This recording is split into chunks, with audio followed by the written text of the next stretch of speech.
4.6 stars. So I think it's a hard like movie like genre to make. Surfing movies, I feel like it's a hit or miss. Yeah. This one was gas, but you have like The Perfect Wave movie didn't do well, and then it's the one when the girl loses her foot because that one was like pretty terrible. Oh, Soul Surfer, that movie's amazing. What are you talking about? I did not like Soul Surfer. That is one of my sister's favorite movies ever. I've literally watched that movie like over 50 times with her. Interesting. Dude, Bethany Hamilton, that's a true story. That is a true story, yeah. I mean, she has like 3 kids now. She actually? Yeah. Good for her. I mean, like, the fact that it's a true story, like, that movie, like, sure, gives it some, like, validity, but I don't know, I mean, like... And Anna Sophia Robb's the love of my life. Okay, well, I mean, that's a little biased then. But, I don't know, I thought it was, like, very... How would I say, like... B-level production, almost. I could get behind that. I wouldn't say it's, like, a top-tier production. No, definitely for not. A movie, which definitely, I would say, takes a little bit of points away. I probably enjoy Surf's Up more than Soul Surfer, but I enjoy Surf's Up a lot more than a lot of movies that have been produced recently. Yeah, that for sure. Like, I suck in the way that, like, a lot of the times I just watch, like, one group of these, like, my, like, 15 or 20 favorite movies. Mm-hmm. Like, I don't watch new movies. Surf's Up is absolutely in that rotation. Like, if I'm doing something and I want to put a movie on, like, Surf's Up, top 5. Well, I will say, I mean, I have to thank you for introducing this. It's definitely now in my rotation. And before that, I mean, honestly, this would have been one of those movies I would have never touched in my life. I think I've seen, like, online pictures of Chicken Joe and just, like, seeing him alone. Like, I won't lie, I was so biased, and I was like, yeah, man. This looks stupid. I don't know. Chicken Joe. So but, I love how when... Joseph. Long for Joe. I love how when Cody eat like a squid, he's like, "Oh, it tastes like chicken." And he goes, "What? What do you mean?" Yeah, true. Oh wait, I didn't even catch that, honestly. Yeah. And then Chicken Joe, like, the whole time is eating them. Yeah. And there's actually a part when one of the times he's kidnapped by, like, the natives and they're trying to, like, make a stew out of him, and he, like, gives them the squids. He's like, "Here, guys, have this," and they bite it, and they, like, one of them grabs the camera and yells in, like, the native language, "Tastes like chicken." I also like when and that's why they start, like, worshiping him. Got you. They announced when they revealed that Chicken's father had died, they go, "Chicken Bob, 6-piece combo." Yeah. That was amazing. His face is on the bucket of the fried chicken. It's just so funny. Honestly, I think that was, like, the greatest part about it is, like, they seemed to be, like, just having fun when they made the movie. Like, yeah, honestly. Obviously weren't taking anything too seriously. It's about penguins surfing. But, like, I don't know, they just did a great job of just keeping it super lighthearted. And I think that's why it succeeded.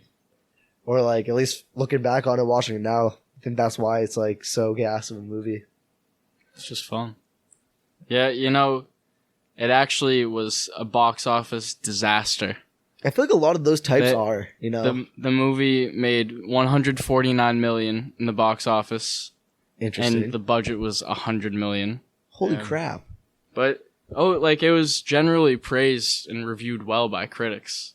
Like, it's got 79% on Rotten Tomatoes. And, what was it? On Cinema Score, they got an A-.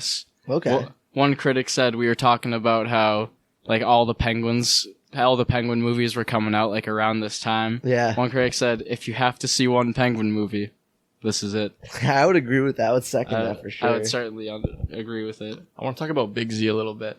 Big Z. Definitely, like, the most, like, mysterious character in this movie. Mm-hmm. I love the way they introduce him. In this movie, they go, there may not have been an ocean before him. They invented the ocean for him. He lives so... I heard this wrong. Oh, yeah. He lived so hard because he wasn't afraid to live. He wasn't afraid to die. Like, he was the sickest character. And then, like, everyone thought he died.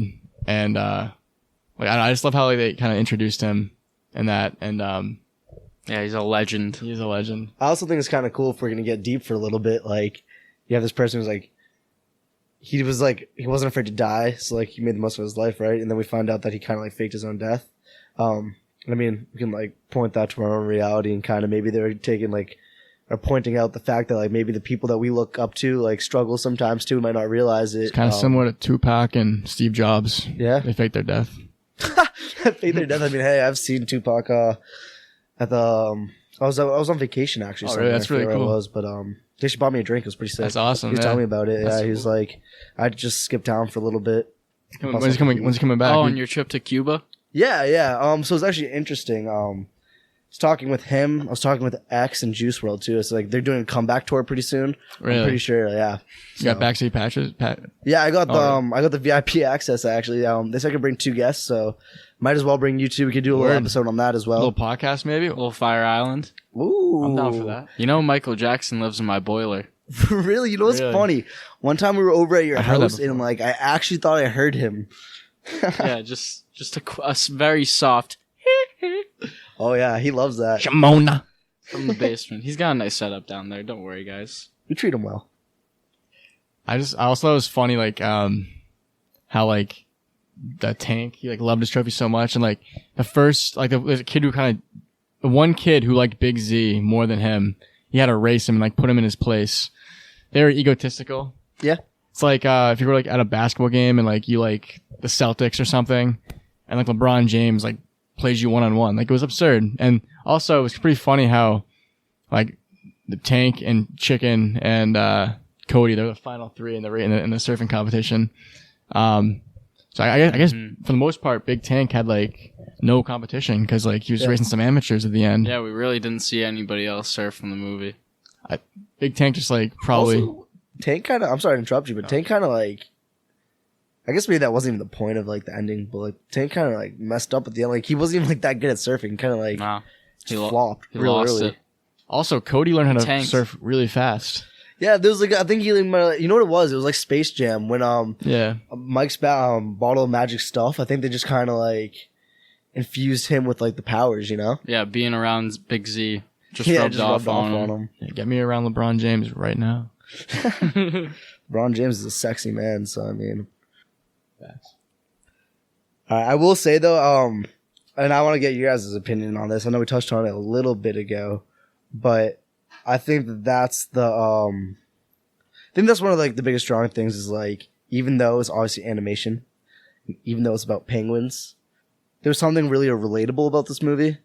And not only that, I think it's really interesting too that we can see, I've talked to these boys like a little bit about this, but I think there's been a decline in like the way movies are made recently. And I know we talked about this a little bit ago, but yeah, there's like movies are no longer creative. I feel like, and I kind of just feel like movies are made now just to grab money from people. And if you have a catchy title and a catchy trailer, people are going to spend the money to go see it.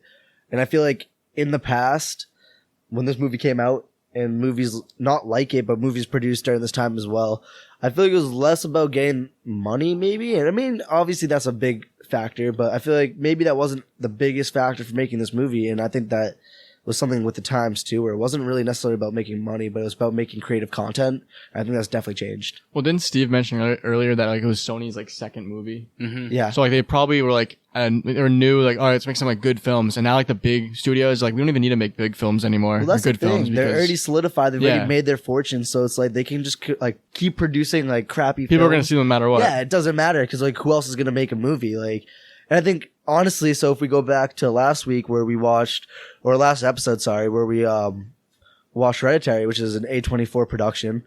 I think That's a great company. that's exactly. I think that's the new thing where like now you have to really look for those not smaller production companies, but like look for those like diamonds in the rough, where you're no longer gonna get really that great of a substance-filled movie from somewhere like Universal or Sony even now because they've been around for so long. But like a studio such as A24, Bastards trying to take Spider-Man away from us. yeah, it's like I don't know. I think it takes certain like companies to stick to the morals of creativity rather than falling into that hole of let's make money, you know? SOS Cinema. Sorry, real quick. SOS Cinema, the only podcast where we can talk about corporate greed and penguins in the same Exactly. episode. Keep on watching. Anyway, so yeah, it's kind of similar to how like you want movies to have like a single director too, like Star Wars with like who was his name? What was his name? John George Favreau. Lucas. George Lucas. Like Oh. that was a creative film. It was like his world, his imagination. Then like now it's J.J. Abrams, but it's also a corporate like. That was John Favreau now. Oh, is it?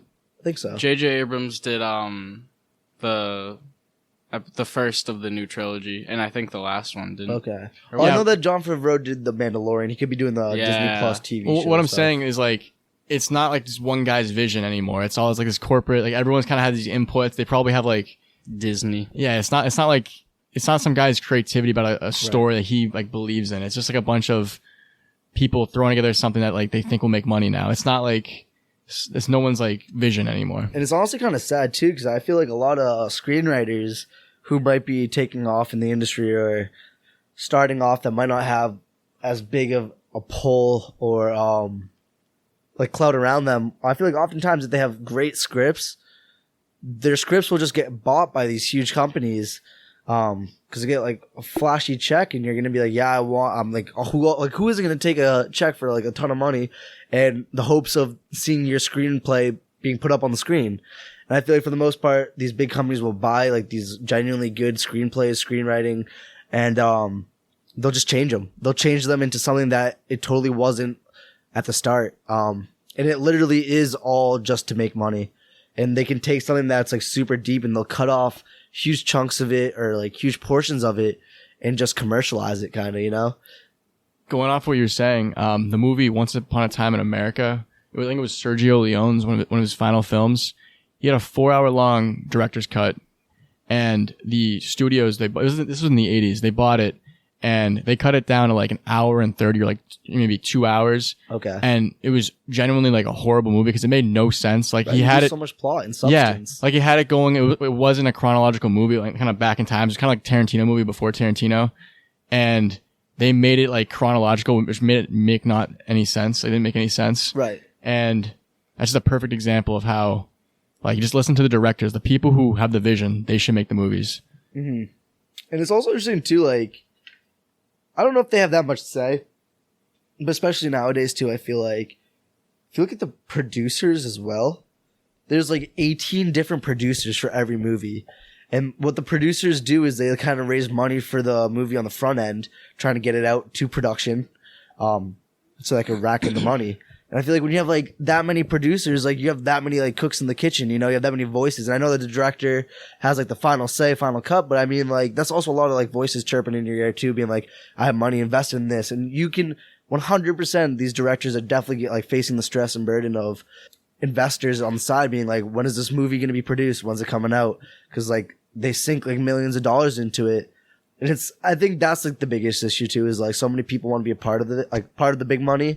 So they're willing to invest, but no one who invests is willing to wait the time for something good to actually be produced. And they'd rather some crappy movie be turned out quickly rather than maybe not even losing money. Cause if it's a great movie, you're going to be making money in the long run, but I guess losing money for a little bit to wait for a better production to be made or putting even more money on top of what you've already like started with to get it the extra mile of where it needs to go. And yeah, I mean, like we've been saying now, I just feel like it's like, I don't know, if you invest like $2 million into it and someone's like, I need like 4 more like million. I know that's a lot, but like if you're already investing $2 million, you probably don't need to worry about money in that respect. And they're like, instead of being like thinking about it, being like, let's like work ways to get towards that goal. It's like, no, work with what you got and just get it produced. And I think that's where a lot of these movies fall off. Yeah, definitely some artistic compensation at the top these days with all that, like you say, people pushing for movies to get put out before they can really think about what it would actually make like a good movie. Kind of a different medium, but the video game Cyberpunk 2077, like that movie was like really hyped up, and it was not at all ready to be completed. Right. I mean, to be released, and the investors like, we got to get it out. We need to make the money. And because they did that, it completely flopped. I mean, I don't know like the actual numbers or anything, but I mean, I know that for a fact. It had a lot of hype, like you're saying, and no like friends that I know of that have the game or like bought it when it like first came out still play it. And that just shows the difference. Like the GTA series from Rockstar, like they give their games as much time as they need, and like the fans are angry about it, but when they get the game, they love it. And that's the same thing how it should be for movies. Like they should just let the directors have all the resources they need and all the time and all the creativity, like creative, the strings to pull. Right. And then that's how you can make a great movie. And I feel like Surf's Up was so great because it was, I mean, I'm assuming. They started production in 2002 and the movie came out in 2007. Yeah, see, I feel like no movie like 5 whole years. I feel like no movie really takes 5 years to be made anymore. Maybe like 2-3 years tops. I bet some do. But also to that I don't know point, too much about the industry, but fair. Yeah, I mean, Well, yeah, I'm also talking as an outsider. Yeah, it takes a lot of planning to make a movie. Definitely. And